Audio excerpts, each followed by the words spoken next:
Hello students, myself Kamlesh, Saraswati Vidya Mandir, Barbatsena Bettiah. आज हम लोग शुरू करने जा रहे हैं एक नया चैप्टर साइंस में, चैप्टर नंबर 6, जिसका नाम है फिजिकल एंड केमिकल चेंजेस, जिसका ये पहला वीडियो है। वैसे फिजिकल और एंड केमिकल चेंजेस जो चैप्टर है उसे हम लोग 6th क्लास में एक बार पढ़ चुके हैं, लेकिन वहाँ पे हम लोगों ने जो पढ़ा था वो सिर्फ इस चैप्टर का एक शुरुआत था। वहाँ पे हम लोगों ने पढ़ा था कि फिजिकल चेंज क्या होता है और केमिकल चेंज क्या होता है। इस चैप्टर में हम लोग उसके और आगे बढ़ने का प्रयास करेंगे। जैसे फिजिकल चेंज और केमिकल चेंज क्या है उसको एक बार हम लोग रिपीट कर लेते हैं। तो जैसे डेफिनेशन में मैंने यहाँ पे लिखा है, the change in physical properties of any substance is called physical change. अभी फिजिकल प्रॉपर्टी का मतलब क्या है? किसी भी वस्तु के फिजिकल प्रॉपर्टी में जो बदलाव आता है उसे फिजिकल चेंज कहते हैं। तो फिजिकल प्रॉपर्टी का मतलब क्या है? तो फिजिकल प्रॉपर्टी कहने का मतलब हुआ the properties of any substance which we can feel by our sense organs is called physical properties. जैसे हमारे आसपास जितनी भी वस्तुएं दिखाई देती हैं उसका कलर, शेप, साइज, मास, लेंथ, उसका ऑर्डर यानी कि गंध, उसका टेस्ट और उसका स्टेट, ये सभी चीज़ें फिजिकल प्रॉपर्टीज़ कहलाती है किसी वस्तु की। जैसे कोई कुर्सी है, किस चीज़ का बना हुआ है? लकड़ी का। उसका शेप क्या है? उसका अपना एक शेप होता है। उसी तरह कागज़, उसका भी अपना एक शेप है जो कि रेक्टेंगुलर होता है। वैसे हमारे आसपास जितनी भी चीज़ें हम लोग देख सकते हैं उन सब का अपना अपना फिजिकल प्रॉपर्टी है। उसका कलर है, उसका टेस्ट है, उसका स्टेट है। तो ये सभी चीज़ें किसी वस्तु की फिजिकल प्रॉपर्टीज़ कहलाती है और इसे हम लोग अपने पांचों सेंस ऑर्गन के द्वारा फील कर सकते हैं। हाथ से छू सकते हैं, उसका आकार महसूस कर सकते हैं, आँख से देख सकते हैं, कलर देख सकते हैं, साइज शेप देख सकते हैं, हाथ में उठाकर उसका भार महसूस कर सकते हैं और अपने जीभ के द्वारा उसे टेस्ट भी कर सकते हैं, नाक से उसका सुगंध भी महसूस कर सकते हैं। तो ये सभी चीज़ें फिजिकल प्रॉपर्टीज़ कहलाती हैं। वैसे फिजिकल चेंज का मतलब क्या हुआ? फिजिकल चेंज जैसे ये सभी जो फिजिकल प्रॉपर्टीज़ हैं जैसे कलर, शेप, साइज, मास, लेंथ, ऑर्डर, टेस्ट या स्टेट, इन सब को हम लोग फिजिकल प्रॉपर्टी कहते हैं। तो इनमें जो बदलाव होते हैं उन्हें फिजिकल चेंज कहा जाता है।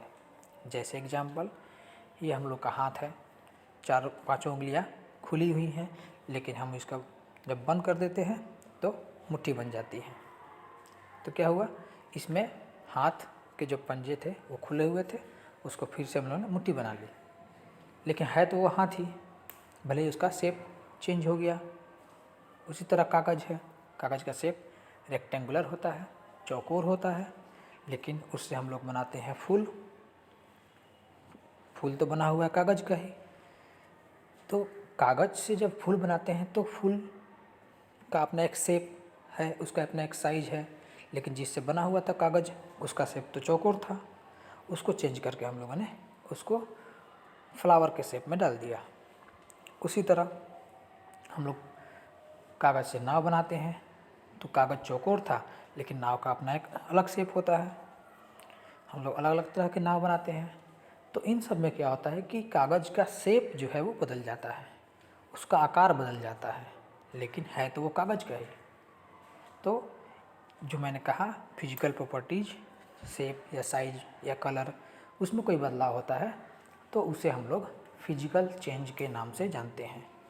और एक चीज़ हमेशा याद रखिएगा कि फिजिकल चेंज में कभी भी जिस चीज़ से वो बना हुआ है वो नहीं बदलता, यानी कि किसी नए चीज़ का निर्माण नहीं होता है, सिर्फ उसके जो फिजिकल प्रॉपर्टी है वो बदल जाते हैं। जैसे कि फिर से मान लीजिए बर्फ़ है, बर्फ़ का टुकड़ा सॉलिड होता है, लेकिन जब उसको गर्म कर देते हैं तो पिघल जाता है, पानी बन जाता है, लेकिन है तो वो पानी ही। जब जमा हुआ था तो उसे बर्फ़ कह रहे थे, सॉलिड था। जब वो पिघल गया तो उसे हम लोग लिक्विड कह रहे हैं, तरल पदार्थ में चेंज हो गया, लेकिन है वो तो पानी। फिर जब उसे और ज़्यादा गर्म करेंगे तो वो वाष्प के रूप में बदल जाएगा, वाटर वेपर बन जाएगा, यानी कि गैस बन जाएगा, लेकिन है तो वो पानी ही। तो ये क्या हुआ कि पानी के अलग अलग स्टेट्स हो गए। पहले सॉलिड में था, उसको गर्म किए तो लिक्विड में बना, फिर उसको गर्म किए तो गैस में कन्वर्ट हो गया। तो ये भी स्टेट में बदलाव है। फिर से उसको हम लोग रिवर्स कर सकते हैं, गैस से फिर से लिक्विड और लिक्विड से फिर से सॉलिड में कन्वर्ट किया जा सकता है। तो ये शेप और साइज में बदलाव हुआ, लेकिन है तो वो पानी ही, यानी कोई नया चीज़ नहीं बना। इसे हम लोग कहते हैं फिजिकल चेंज। उसी तरह केमिकल चेंज। केमिकल चेंज करने का मतलब क्या?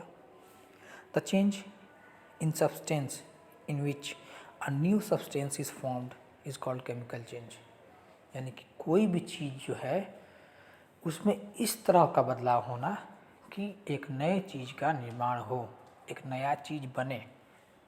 तो जब भी कोई नया चीज़ बनता है तब वहाँ पे केमिकल चेंज होता है। जैसे एग्जांपल में लेते हैं, यहाँ पे हमारे सामने बहुत सारे एग्जांपल हैं। केमिकल चेंज के नीचे जो मैंने लिखा है, burning of paper, burning of candle, burning rusting of iron, breaking of ozone by UV ray, acid base reaction, burning of magnesium ribbon.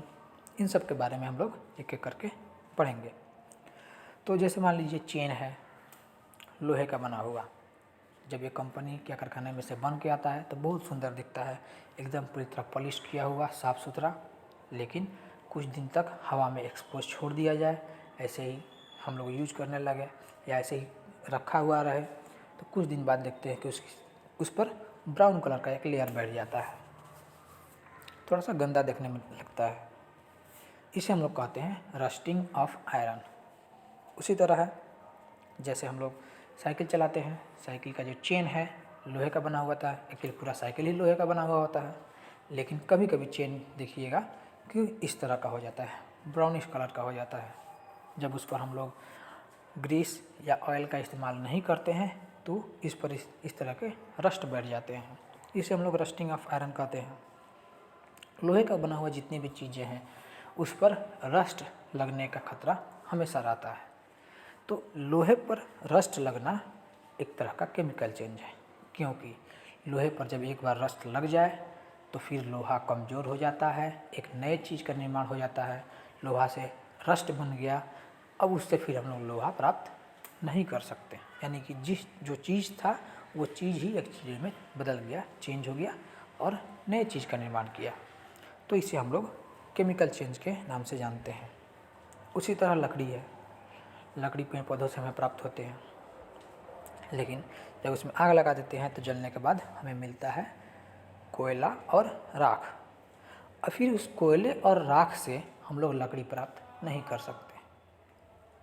तो लकड़ी कोयले या राख में कन्वर्ट हो गया, उससे हम लोग चूँकि नया लकड़ी प्राप्त नहीं कर सकते।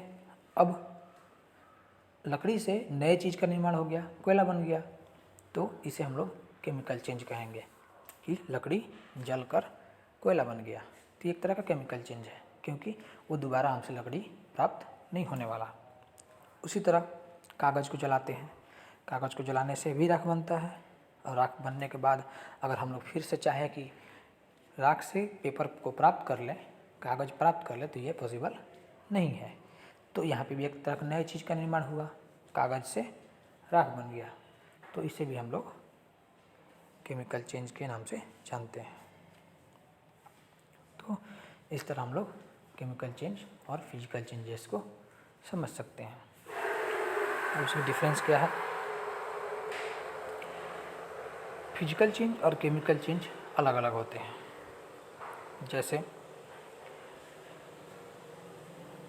No new substance is formed in physical change. Physical change में कभी नया चीज़ का निर्माण नहीं होता, but always new substance is formed in chemical change. Chemical change में हमेशा नए सब्सटेंस का निर्माण होता है। दूसरा, only change in physical properties.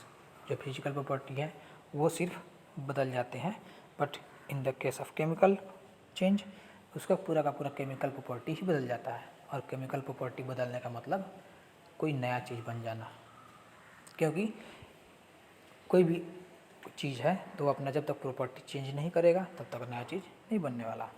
कागज़ जब तक जलेगा नहीं तब तक राख नहीं बनने वाला।